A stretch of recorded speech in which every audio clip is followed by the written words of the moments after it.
ನಮಸ್ತೆ, ನಾನು ಮಂಜುಳಾ, ನಿಮ್ಮ ಯೋಗ ಕೋಚ್. ವಜ್ರಾಸನ. ಸೊ ವಜ್ರಾಸನ ವೇರಿಯೇಷನ್ಸನ್ನು ಕಲಿಯೋಣ್ರಿ ನಾವು ಇವತ್ತು.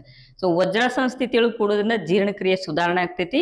ಆಮೇಲೆ ಈ ವಜ್ರಾಸನವನ್ನು ನಾವು ಊಟ ಮಾಡಿದ ತಕ್ಷಣ ವಜ್ರಾಸನ ಸ್ಥಿತಿಯೊಳಗೆ ಕೂತ್ಕೋಬಹುದ್ರಿ.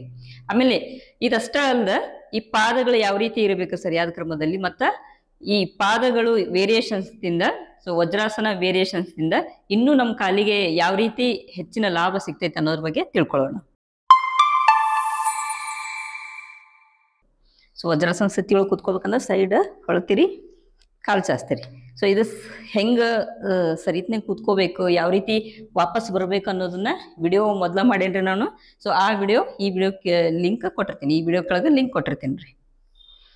ವಜ್ರಾಸನ ಸ್ಥಿತಿಯೊಳಗೆ ಕೂತ್ಕೊಂಡ್ರಿ, ಈ ಕಡೆ ಹೊಳೆ ತೋರಿಸ್ತೀನಿ ರೀ ನಾನು. ಸೊ ಇಲ್ಲೇನು ಮಾಡಿರಿ, ಪಾದಗಳು ಹೊರಗೆ ಬಂದವು, ಆಮೇಲೆ ಹೆಬ್ಬೆರಳು ಒಂದಕ್ಕೊಂದು ಪ್ರೆಸ್ ಆಗ್ಯಾವ್ರಿ, ಕೂಡಿದಾವು. ಆಮೇಲೆ ಇಲ್ಲೇನು ಸ್ಪೇಸ್ ಐತಲ್ಲ, ಸೊ ಇಲ್ಲೇ ನಿಮ್ಮ ಹಿಪ್ ಐತಿ. ಸೊ ಬೆನ್ನುಕತ್ತು ನೇರವಾಗಿರಲಿ. ಸೊ ಈ ಸ್ಥಿತಿಯೊಳಗೆ ಇದ್ದಾಗ ಜೀರ್ಣಕ್ರಿಯೆ ಸುಧಾರಣೆ ಆಕೈತ್ರಿ. ಆಮೇಲೆ ಇದನ್ನು ಊಟ ಮಾಡಿದ ತಕ್ಷಣ ಈ ರೀತಿ ನೀವು ಕೂತ್ಕೊಂಡ್ರಿ ಅಂತಂದ್ರೆ ಜೀರ್ಣಕ್ರಿಯೆ ಸರಿಯಾದ ಕ್ರಮದಲ್ಲಿ ಆಗ್ತೈತ್ರಿ. ಸೊ ಇದು ಒಂದನೇದ್ದು. ಸಹಜವಾದ ಉಸಿರಾಟ ಇರಲಿ. ಈ ಸ್ಥಿತಿಯೊಳಗೆ ನೀವು 1 ನಿಮಿಷ ತನಕ ಕೂತ್ಕೋಬಹುದು, ಬೆನ್ನುಕತ್ತು ನೇರವಾಗಿರಲಿ. ನೆಕ್ಸ್ಟ್ ಎರಡನೇದು ವೇರಿಯೇಷನ್ ಏನಂತಂದ್ರೆ, ಸೊ ಇಲ್ಲೇ ಪೇನ್ ಆಗ್ತಿರ್ತೈತಿ, ಕಾಲಿನ ಕಡೆ ಇಲ್ಲೇ ಪೇನ್ ಆಗ್ತಿರ್ತೈತಿ. ಸೊ ಇದಕ್ಕೆ ಚಿಕಿತ್ಸೆ ಇಲ್ಲದೆ ಆದರೂ ಟ್ರೀಟ್ಮೆಂಟ್ ತೊಗೊಳಕತ್ತೀರಿ ಅಂತಂದ್ರೆ ಅದ್ರ ಜೊತೆಗೇನೆ ನೀವು ಈ ಆಸನನ ಪ್ರಯೋಗ ಮಾಡ್ರಿ. ಸೊ ಇಲ್ಲೇ ಪೇನ್ ಆಗ್ತಿರ್ತೈತಿ. ಸೊ ಇಲ್ಲಿ ಪೇನ್ ಆಗ್ತಾ ಇರ್ಬೇಕಾದ್ರೆ ಸೊ ಯಾವ ರೀತಿ ಕುತ್ಕೋಬೇಕು ಅನ್ನೋದು ತಿಳಿಸ್ಕೊಡ್ತೀನಿ. ಆಮೇಲೆ ಹೆಂಗೆ ಹೆಲ್ಪ್ ಆಕೈತೆ ಅನ್ನೋದನ್ನ, ಆಮೇಲೆ ಭಾಳ ದಿನದ ಪೇನ್ ಇತ್ತಂತಂದ್ರೆ ಇನ್ನೂ ನಮಗೆ ದೇಹಕ್ಕೆ ಹೆಚ್ಚಿನ ಸಮಸ್ಯೆಗಳನ್ನು ತಂದು ಕೊಡ್ತೈತಿ. ಸೊ ಆ ರೀತಿ ಮಾಡಕ್ಕೆ ಹೋಗ್ಬೇಡ್ರಿ. ಸೊ ಈ ಸ್ಥಿತಿಯೊಳಗೆ ಕೂತ್ಕೊಂಡ್ರೆ ಜೀರ್ಣಕ್ರಿಯೆ ಸುಧಾರಣೆ ಆಕೈತಿ. ಸೊ ಇಲ್ಲಿ ಪೇನ್ ಇದ್ದಾಗ ಯಾವ ರೀತಿ ಕೂತ್ಕೋಬೇಕಂತಂದ್ರೆ, ಸೊ 2 ಹಿಮ್ಮಡಗಳನ್ನು ಜೋಡಿಸ್ರಿ, ಜೋಡಿಸಿ ಹಿಮ್ಮಡದ ಮೇಲೆ ಕೂತ್ಕೋರಿ, ಬೆನ್ನುಕತ್ತು ನೇರವಾಗಿರಲಿ. ಈಗ ನೋಡ್ರಿ, ಇದನ್ನ ಆಸನ ಮಾಡಿ ನೋಡ್ರಿ. ಸೊ ಇಲ್ಲಿ ಭಾಳ ಪೇನ್ ಅನ್ನಿಸ್ತಿರ್ತೈತಿ.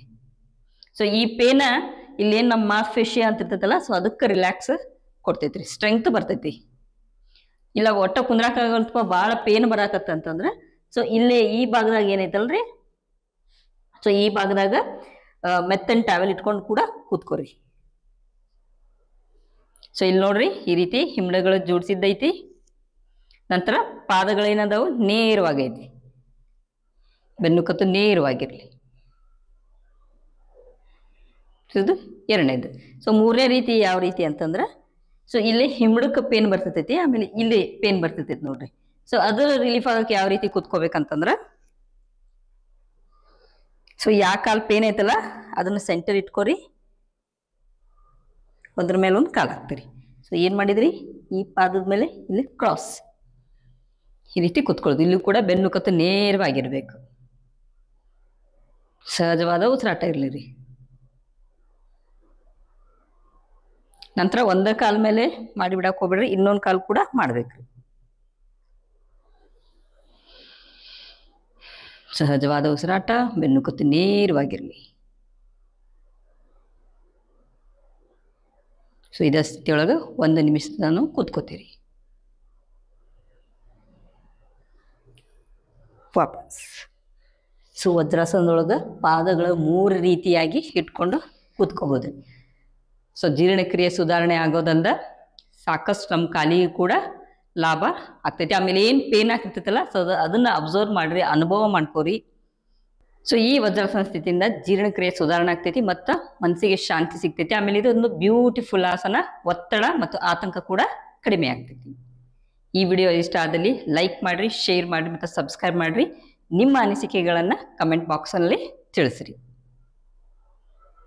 ಯೋಗ ಸಾಧನೆಗೆ ಜಯವಾಗಲಿ.